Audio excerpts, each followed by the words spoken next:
What do you think is the most pressing challenge or threat facing Western European countries at the moment, and to what extent is your own work a reaction to or an attempt to address those challenges?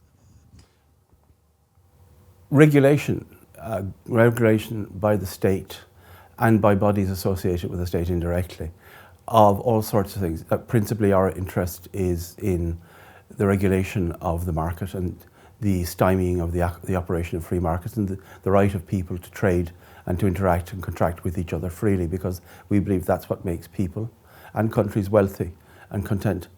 But that spreads across a whole range of issues. For example, the market cannot operate without the free movement of information.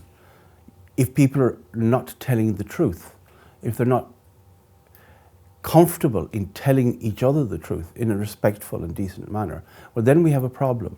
The markets don't work because markets are simply a mechanism for discovering information. And if we think that we have enough wisdom to choose which kinds of information are okay and which kinds cannot be allowed, we're going to get it wrong. The market is too complex, society is too complex. We have to be comfortable in living in a space where people can make us uncomfortable, can offend us, can say things that we don't like, and behave in a way that we don't necessarily like, as long as they don't act in a way which damages the rights of the goods of other human beings. What trends make you pessimistic about the future of Western European countries at the moment? I'm pessimistic, I suppose, about the tendency to look to the government and to look up for solutions. A key idea that was at the core of the beginning of the European project was subsidiarity, which is an idea from Catholic philosophy, which is the idea that all decisions should be taken at the lowest possible level, closest to the people who are affected by that decision. That's supposed to be a central principle, say, for example, of the EU, and it should be a central principle of all Western democracies.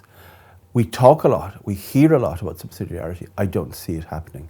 And I think until we reverse that, and until people can feel that they are actually engaged in a process in democracy where they can, through electoral democracy, affect the decisions of government, then we're in trouble. People must never feel that government is doing something to them. They must always feel that they're doing something with them. And what trends make you optimistic about the future of Western European countries at the moment?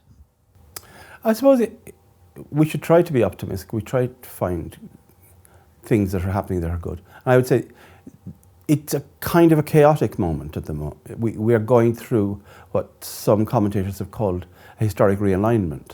The old verities of what was left and what is right are breaking down. And I think there's an opportunity within that chaos to see something new and something positive emerge. But we have to be careful. We have to be careful about how we manage the moment and how we participate individually, that we behave in a respectful, compassionate and ethical fashion. But if we do, and we're courageous, then I think that something good can come out of the chaos. Do you think that Europe is on a path to success or a path to failure at the moment?